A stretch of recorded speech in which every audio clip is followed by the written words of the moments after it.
everyone, this is Jason from MTG Deck Techs, and I'm joined today by James from MTG Deck Techs. Hey everyone, it's good to be here. So today we'll be discussing the spoilers for Guilds of Ravnica that were presented at PAX West last night. The Wizards of the Coast panel gave us our first introduction to our Return to Ravnica, starting with showing the set trailer and going to the guilds and some cards we'll be seeing in it. We'll be taking a look at each card and discussing them. But first, just a reminder, if you're in the market for any playmats, mouse pads, or sleeves, and you want custom artwork on them, go to inkgaming.com. Using the promo code TEX10 at checkout will save you 10% on your total purchase. Also, don't forget to subscribe down below to our YouTube and follow us on any other social media platform, which I will provide the links in the description down below. So Guilds of Ravnica will release on September 29th for the pre-release and release as a whole on October 5th. The exclusive buy box promo for this set is Impervious Greatworm. James, what do you think about Impervious Greatworm?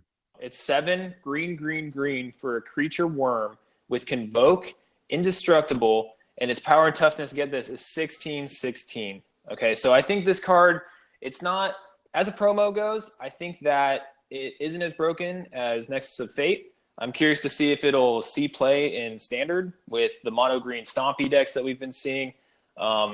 Showcases the mechanics, being Convoke, which is a mechanic that's been used before, but I think that we're going to see a lot of it in this new set. I think that going wide with tokens and lots of creatures is going to be prevalent, and I can't wait to see a deck with this, Gigantosaur, and Galta all in the same deck with double-digit power and toughness. But yeah, I'm curious to see how people, push through this damage without trample. But bottom line, I think it's a decent promo, and it's not as broken as Nexus of Fate was. Yeah, I definitely think that it's in a power level between Nexus of Fate and Firesong and Sunspeaker, so I think that they may have hit the mark where they should be at for these buy box exclusive promos.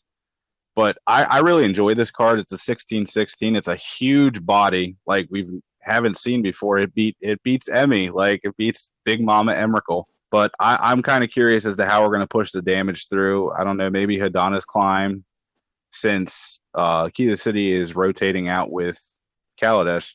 We'll see what happens. But anyway, let's take a look at the guilds that we got previously and the spoiler cards that we got from PAX. So the first guild that I want to talk about is the IZZET League. Their mechanic this time around is a new one called Jumpstart.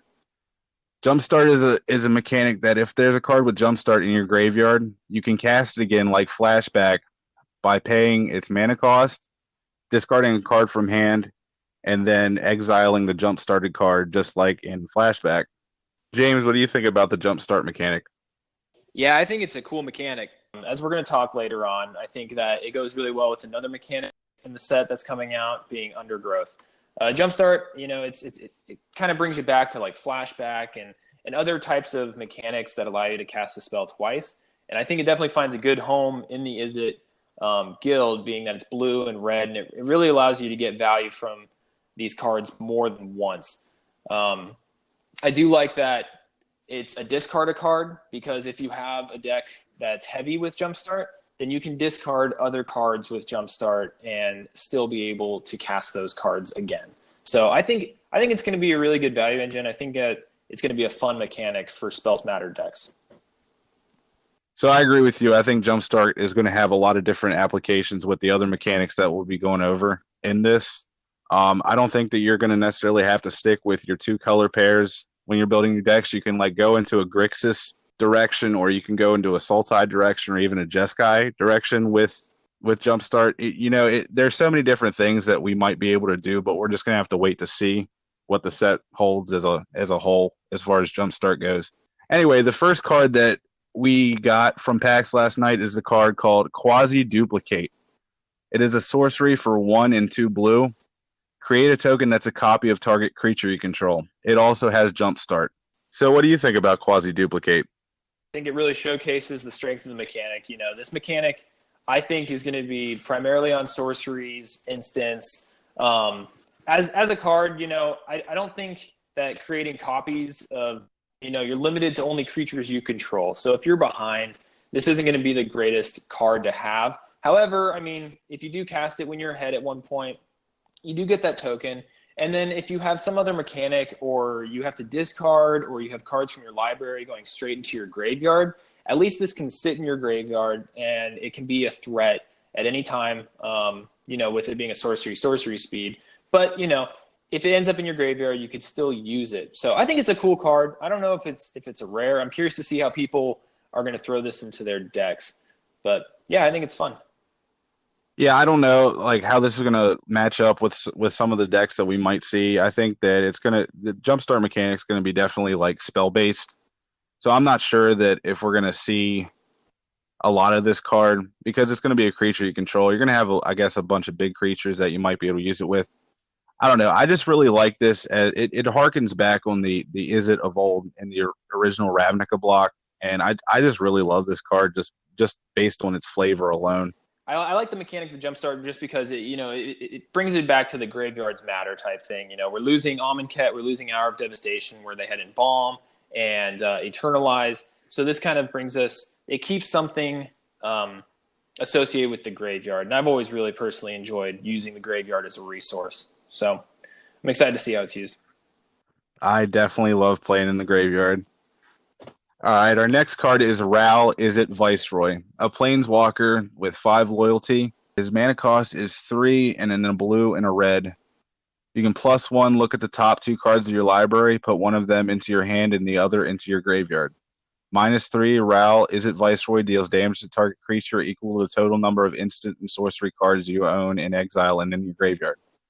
-8, you get an emblem with whenever you cast an instant or sorcery spell, this emblem deals 4 damage to any target, and you draw 2 cards. Wow. Wow is right. Yeah, Rao's pretty strong. He's one of your typical 5-mana planeswalkers. I do like that he comes out with 5 loyalty. He has a little bit of a buffer. He's not going to get wiped off right off the bat. He can protect himself a bit, in the later game, as long as you have instant and sorcery cards in your graveyard or in exile to defend himself. But what I really like about him is that he is made for the jumpstart mechanic. So for the red-blue, we've been seeing a lot of wizards, a lot of prowess. Those are the spells matter type decks, and I think that he's going to be really strong, making sure that those jumpstart cards that get exiled from the graveyard still have a purpose and are still a good resource for him to use. Yeah, I definitely agree. Ral was definitely made for the jumpstart mechanic. I almost said flashback. But yeah, he's definitely made for that mechanic. The only thing that I don't really like about Ral is he's just a cookie cutter 5-mana planeswalker. You got your +1 for your card advantage, your -3 for your removal, your -8 is a game-winning ultimate. Like overall, like he's great, and I really think that he's going to see a lot of play, especially maybe even in a Jeskai deck with Teferi. I think that they can both have a spot in that deck. But I don't like the way that they just keep pushing out these like 5-mana planeswalkers with the same abilities. Yeah, that's true. He does fit. He's not too beyond in the creative aspect of how planeswalkers go, but he does fit the tried and true method. I'm curious to see if he's going to be strong enough to see play in standard. We'll have to, once the set is released, kind of see, how many jumpstart cards are there really, and then we also need to see, is he good when you're kind of behind? Because you do need to have those spells in your yard in the exile for him to really be able to protect himself. And even when you do ultimate him, you need to be able to still cast, which luckily he keeps gas in your hand by being able to draw 2 cards, but that's only if you have spells to cast from your hand already. So I'll be curious to see. I mean, we're losing Bomat Courier, which would be great for refilling your hand to get that ultimate going off. But yeah, he's a pretty cool card.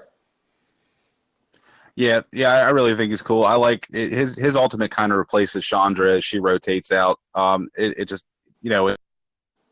instants and sorceries, but still, I think it's really great, and I love the fact that he refills your hand as you deal damage with the ultimate.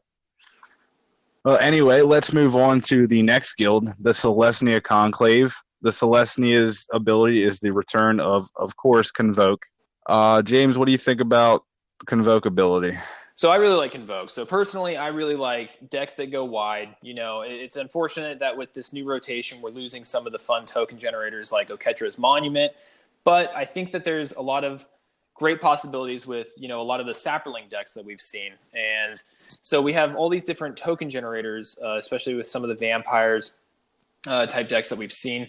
So I think if you want to make a Convoke deck, especially with Impervious Great Worm, that the ability to have the creatures out on the battlefield are going to be, pretty strong. I'm curious to see how those decks still fare against Goblin Chainwhirler, but I think being able to use your creatures to ramp out bigger creatures is just a strength, and it's a fun mechanic, and I've always enjoyed it. Yeah, I definitely agree with you, and we're definitely not short of token producers in Standard already. The only reason that these token decks haven't taken off was because of Chainwhirler. Now, with the mono red decks, with most of that deck completely rotating out, the same with the black red decks, I don't know. Are we going to see a whole lot of Chainwhirler still? I think we're still going to see a lot of Chainwhirler, but almost in a different way. So, I mean, I think one of our other cards is a Goblin card that we're going to get to. And in M19, they provided some extra Goblin tribal support. So I'm curious to see if there's going to be a very strong Goblin tribal deck where Chainwhirler still fits. And then we'll see also with another mechanic that's coming out with Mentor. That should also help the token decks keep their smaller creatures a little bit more beefed up, and even strengthen Chainwhirler decks with small goblins that can get beefed up as they're attacking. But we'll get into that later. But I do think that Chainwhirler is not going anywhere. Yeah, I don't think so either, but I really want to see this Convoke ability go off like it should. I loved Convoke back in original Ravnica, but I don't know. We'll see. But speaking of Convoke, our first card here is Amara, Soul of the Accord, a legendary creature elf cleric for a green and a white. Whenever Amara, Soul of the Accord becomes tapped, create a 1/1 white soldier creature token with lifelink. She's also a 2/2. So yeah, that definitely works out with Convoke.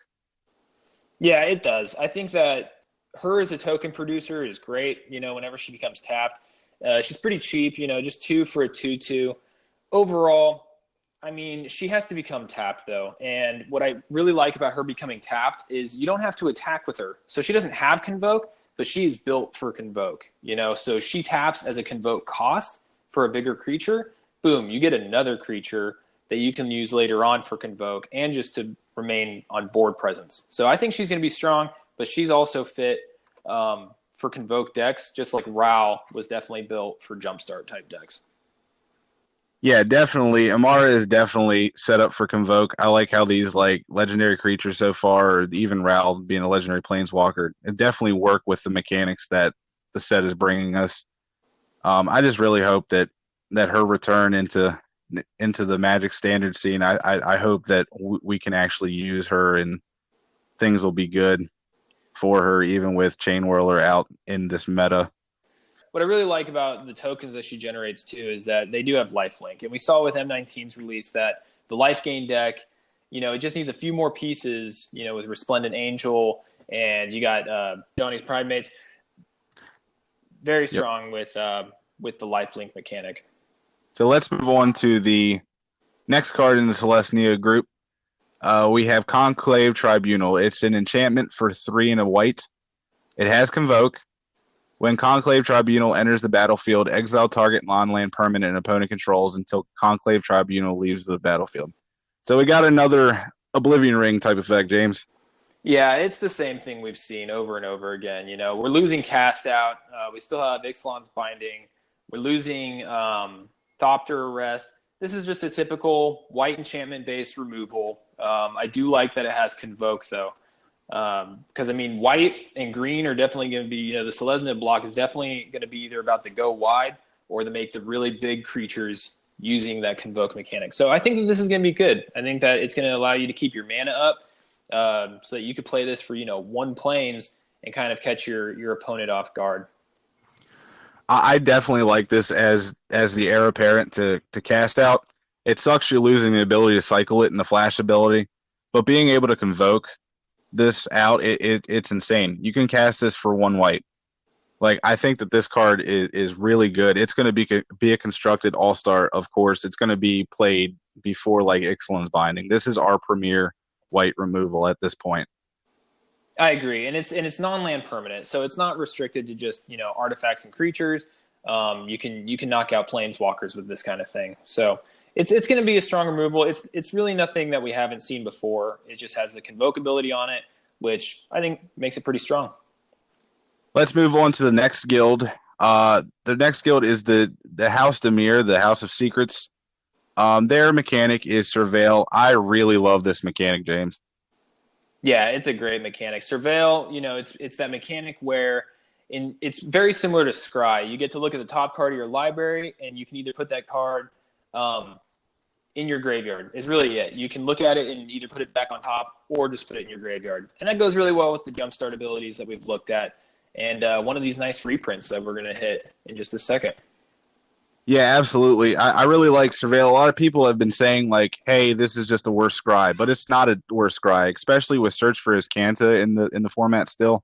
Filling your graveyard is still so relevant, and especially with these new mechanics coming out, I think it's going to stay relevant. I would there's many situations where I'd much rather have that card in the graveyard. Yeah, absolutely. So our first card that we're going to take a look at here is Sinister Sabotage. Sinister Sabotage is an instant for 1 and 2 blue. Counter target spell, Surveil 1. It's a better cancel. That's all it is. You got cancel with a little bit of upside. You get to look at the top card of your library, and you don't even have to put it into your graveyard. But at least you have that knowledge of what's coming up next, which can allow you to play other cards that, maybe force you to shuffle it away. Or, if it's a jumpstart mechanic, you can just throw it right into the yard and get that extra spell out of it. I think it's great. Yeah, I agree. I really like this, especially with Disallow rotating out. I think that this has a home in the main deck of control decks, especially with the Surveillance mechanic. As I said a little bit earlier, that it's got definite applications with Search for Iskanta. I really like it. I just love the Surveil mechanic. It's just a regular counter spell, but you get the opportunity to look at the top card of your library and ditch it if you don't like it or keep it. Yeah, I think it's really good. That can just keep you from getting flooded out too. You look at the top card of your library; it's an island, and you already have way too many lands. It's just an additional way of card filtering. I mean, it's nothing out of the box ridiculous good, but I mean, we're already at the point where, like you said, you have Disallow, and unfortunately, this doesn't counter abilities, but it's still a strong counter with some upside. All right, the next card that we're going to talk about is Thought Erasure. Thought Erasure is a sorcery for a blue and a black. Target opponent reveals their hand. You choose a non-land card from it. That player discards that card with Surveil 1. James, is this the next thing since Thoughtseize? Well, I don't know if it's going to be as strong as Thoughtseize, but I mean, just like Kitesail Freebooter, we've been seeing a lot of that. It's just more ways to disrupt your opponent. I definitely think this is going to find a home perfectly in the blue-black control decks that we've been seeing, even the blue-black mid-range decks. So, and its ability to surveil, again, it's already got blue. A lot of graveyard matters with the jumpstart mechanic that we've talked about. It's a good card. Yeah, it definitely is. It's definitely not Thoughtseize. But, I mean, 2 mana for any non-land card, that's insane. That's really cool. Like, Kitesail Freebooter only hits non-land, non-creature cards. Your Duress, it costs 1 black. It only hits non-land, non-creature cards. I think the best thing that we have right now in this current format is Doomfall. I think it's only Doomfall at 3 mana for a non-land card. I think having Surveil on this actually makes this main deckable. I would say that it's probably it's main deckable even with the non-land card just being a non-land card. But I think Surveil gives it that extra advantage too. Yeah, the one thing I'm curious to see about it, I mean, luckily you have the choice of what card that they're going to discard. But if they have a handful of their own jumpstart mechanics or their own graveyard matters cards, I might see this card being less useful. But overall, I think it's just your typical, your opponent reveals their hand and you disrupt them. And I think that always has a place in the main deck. Alrighty, for the last card in the DIMIR guild, we have Narcomoeba. Narcomoeba is a reprint. 1/1 for 1 and a blue as flying. When Narcomoeba is put in your graveyard from your library, you may put it onto the battlefield. And as a dredge player, it's my pet deck. I love this reprint. I love this reprint too. And I think with the Surveil mechanic, man, this is definitely a great combo with that. I mean, you look at the top of your library, you got a Narcomoeba, you discard it into the graveyard, boom, you have a 1/1 flyer on the battlefield. You definitely want this to go from your library into the graveyard. Paying 2 for just a 1/1 flyer, if you were to just to have it in like your opening hand, isn't the greatest. But yeah, overall, I think Narcomoeba is a great reprint and a lot of fun to play with. Yeah, I really like it. I don't think it's going to be like killer, but I do see a world where like Narcomoeba is used in surveil decks or graveyard decks. It's just a free value creature, and it works so well with like Torgar, Famine, and Incarnate. Because you can sack creatures to it to reduce its cost by 2. It's a 7/6, I believe, and whenever it enters, your target player's life total becomes half of what it is. I think that's great. And having Narcomoebas as free creatures to sacrifice to, it's freaking awesome. Yeah, I mean, it's nothing ridiculous. It is nice that it's like a modern reprint. You know, people can get their hands on this card, and like you said, like your dredge deck, you know, people can start getting these cards again. Yep, I definitely agree. And I don't think this is going to be the last like modern staple reprint from this set either. They said they're going to be like reprinting better things. So I kind of feel like this is something we're gonna see a lot of this in the set. Some reprints for the modern format. Definitely, and that's super exciting in my opinion. All right, so the next guild is the Golgari Swarm with the mechanic Undergrowth. Undergrowth is an ability that it helps your cards. They care about how many creatures are in your graveyard, and it's really kind of vague as to what the abilities are going to be, but I really dig this mechanic. I wanted to see Dredge just because I'm a Dredge fanboy, but I'm glad we didn't get it. I'm glad we didn't get Scavenge. Yeah, and I think that the Undergrowth mechanic, I mean, it's a very solid graveyard mechanic, and you know, one of the cards that we're about to talk about, I think is definitely going to find a home in Standard and in Modern. It's just a great mechanic. I'm curious to see how they're going to go about it with a lot of the spells, since we only have one example, I think, of the Undergrowth mechanic. But I think it's going to be strong. Yeah, we only have one example of that mechanic, and that example is Necrotic Wound. An instant for 1 black. It has Undergrowth. Target creature gets -X/-X until end of turn, where X is the number of creature cards in your graveyard. If that creature would die this turn, exile it instead. That's a great card. I think it's great because it's a -X/-X. It gets around, you know, the indestructible type cards. It exiles the creature if it's going to die. It only costs 1 mana and it's instant speed. I think we're going to see a lot of this in Standard, but it does need to be supported in its decks by having that graveyard full of creatures. So either with Surveil or some sort of, I don't know, sacrifice heavy deck, something that can fill your graveyard with creature cards. Stitcher Supplier is really good at filling your graveyard with creatures. Well, anything really. But I think that with Stitcher Supplier, I think that this card has some definite play. I don't think it necessarily completely replaces Fatal Push, but I think Fatal Push was kind of on the edge in like Standard. It wasn't that great, but it was really great in Modern. I think Necrotic Wound will be about there. You're going to have to definitely build your deck for it.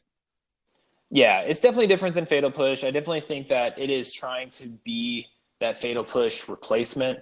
The only issue I see is, you know, we also have these enormous creatures in green, you know, like the Impervious Great Worm that we already talked about. That's going to be tough to remove with Undergrowth. So we'll see how effective it is, but I do think that we're going to see it quite a bit. And especially in just like limited, I think that this is going to be an extremely good card. The next card that we're going to talk about is Underrealm Lich, a 4/3 creature for 3, a green and a black. It's a zombie elf shaman. If you would draw a card, instead look at the top 3 cards of your library, then put one of them in your hand and the rest in your graveyard. You can pay for life. Underrealm Lich gains indestructible until end of turn, and you tap it. So this is going to help out with the Undergrowth mechanic too. Yeah, this is definitely a graveyard facilitator. It's going to allow you to put a bunch of stuff in your graveyard. I'm curious to see how good this card is going to end up being. It's pretty expensive. It's a 4/3. I feel like there's cheaper ways to fill your graveyard. And this thing's also super vulnerable to the card we just talked about, Necrotic Wound. You know, so I mean, if they on their turn decide to pay 4 life and tap it, that's really only helping block. You're not going to be able to attack with this creature and then, tap it again. It'll already be tapped. But if they're blocking and they pay 4 life and they tap it, give it indestructible, and then you necrotic wound him, 3 creatures in your graveyard isn't hard to hit, and it's going to be easy to exile. However, I do like that he has some relevant creature types. He's a zombie and an elf. So I'm curious to see where people are going to play around with the tribal aspect of him and see if he's good in that situation. Yeah, I definitely agree. If you get him out in like a Sultai deck, I really like his ability to, like, instead of drawing a card, you look at the top 3. That's good card selection. It's good to throw some stuff that you need in your graveyard in the graveyard. I just really like this card. He is really expensive, but I think that he definitely has a spot in Standard, but we'll see. Yeah, and it's whenever you draw a card too. So, if you can put some card drawing things into your deck, then you just get bonus on this guy. You can look, 6, 9 cards of your library in just one turn. Because, this is going to be activating on your draw step anyway, but if you can really help facilitate him, this could be really strong. All right, for the last guild that we're going to go over is the Boros Legion. The mechanic with the Boros is Mentor. So Mentor is an ability whenever a creature with Mentor attacks, you get to put a +1/+1 counter on another attacking creature with lesser power. So it's not like the least power, but like say you attack with a 2/3, you get to put a +1/+1 counter on a 1/1, or a 4/4. You're attacking with a 4/4. You can put it on a 3/3 even. So I like the fact that you can move the counters around to just not the weakest creature, but you could just a creature with lesser power. Yeah, definitely. I think Mentor is going to be a cool mechanic. I'm curious to see, because it would be really nice to have like several different creatures with Mentor all attacking and countering each other. That's where I see this really being ideal, is being able to have multiple place counters together. But it does fizzle out. Once that creature gets beefed up enough, then the Mentor mechanic no longer helps unless you beef up that larger creature with Mentor, or he has some way of pumping himself. Yeah, correct. I don't know. I think it's kind of weird to have the +1/+1 theme in a red set. Like, it's really it works thematically with white. It's always has, and like this might work really well with the Ajani from M19, but it just seems really weird with red. Like, I see Path to Metal becoming pretty important, that flip enchantment in this new set, or in this new format, but like it just doesn't. It's not really synergistic with that at all, but it's not trying to be, I guess. I definitely think this is going to find a home in, the typical red-white aggro deck. It just helps your early attacks, helps beef up the creatures that you have. Overall, I think it's just definitely an aggro mechanic. So the first card that we have is Boros Challenger. Boros Challenger is a 2/3 human soldier that costs a red and a white with Mentor. And you can pay 2 red and white. Boros Challenger gets +1/+1 until end of turn. Yeah, I like that. So I was just saying, the Mentor mechanics can work best on creatures that can beef themselves up. Keep themselves relevant, keep their own power ahead of the smaller creatures, can place counters on those creatures. I really like Boros Challenger. He's 2 for a 2/3. That passes the vanilla test, in my opinion. And he has that ability where he can pump himself up. However, it is 4 mana. So that's not going to be something that you're doing all the time. But, White has a lot of good like pumping enchantments and things like that could help keep his Mentor aspect relevant throughout the game. He's a decent card. I don't think we're going to see a whole lot of him in Standard, but I think in Limited, he'll probably shine. Yeah, definitely. Limited, he's going to be really good in Limited just because of the mana sink ability. I think being able to use Mentor with the beef is going to be really cool in Limited. But like you said, I don't see him seeing a spot in Standard at the moment. We still don't have much of the set, but as of right now, I'd say that he's too weak. Yeah, he's kind of weak for Standard, and then even Limited, like he'll be good if you can get him out on turn 2. But Limited, usually has issues with early gold cards, just with the ability to fix your mana. So we'll see how he does. I'm not overly impressed, but I think that he does show off the Mentor ability pretty well. All right, for the last individual card we have, this is a killer card. I love it. It's Legion War Boss. It's a 2/2 Goblin Soldier for 2 and a red. It has Mentor. At the beginning of combat on your turn, create a 1/1 red Goblin creature token. That token gains haste until end of turn and attacks this combat if able. So I just see Goblin Rabble Master in this like completely. Legion Warboss, I think that we're going to see him played. He's 3, only 1 red mana. You can play this in multicolored decks. And essentially, whenever he attacks, you have another 2/2. I mean, he's creating a 1/1 creature that he can immediately throw a counter on every single time. So if you can find a way to like ramp him out on turn 2 or even on turn 3, he can be relevant. He is only a 2/2, but if in the set another mentor creature comes out that can beef his own power or something that can allows you to continue to attack with him, you're going to end up with a lot of creatures really quick, and those creatures are going to be able to get beefed up. So this is definitely a good, aggressive, go wide, relevant creature type with Goblin.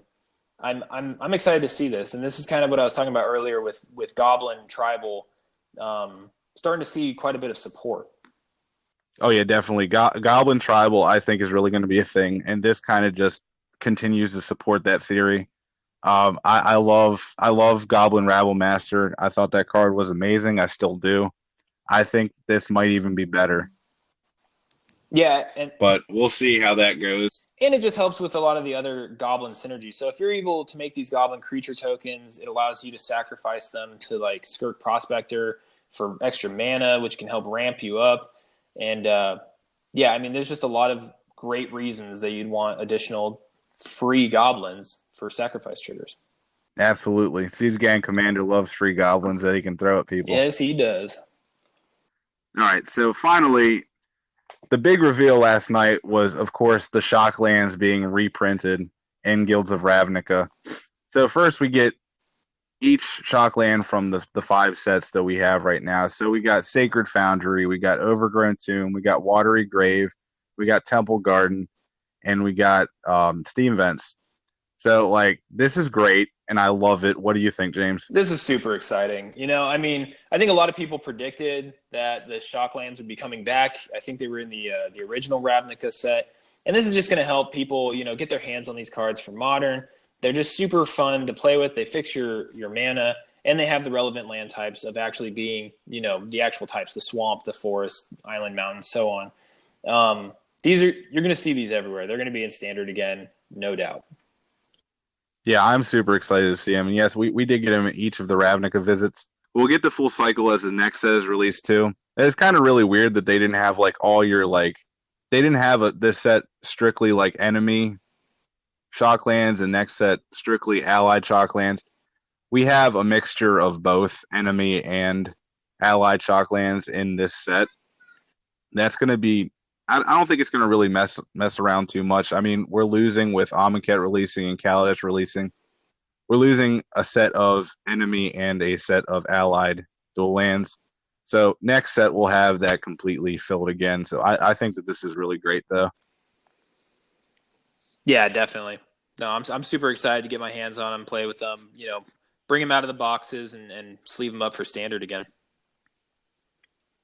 Yeah, and this also provides some finance implications as well. I think that as they are in Standard, we're going to see fetch lands at like an all-time low cost. But as these rotate out, they'll go back up again. Although there are 2 reprints now, 3 printings total. So we'll see how that goes. But I think that as they're in Standard, you get them cheap, and then you can sell them higher later after they rotate.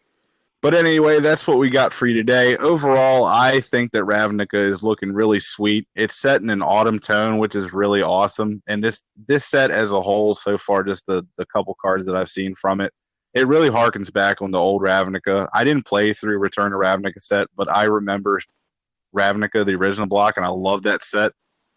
That was like one of my prime times to play Magic, and I'm glad that like I can see a lot of that set in these cards so far. Yeah, definitely. It was a very popular set. I think that they actually decided to release this set based off of community feedback. I think it was up for vote for a little while between several different returns, and this is the one that Wizards settled on, and I'm super pumped about it. I think this set's going to be really strong. So we saw a really strong set with Dominaria. But I think that this set's going to be really strong, and I really like the graveyard mechanics. I always love using the graveyard as a resource.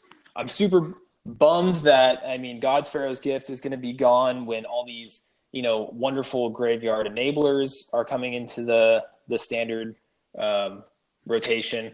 But, oh well, I'm super pumped, and I can't wait for pre-release.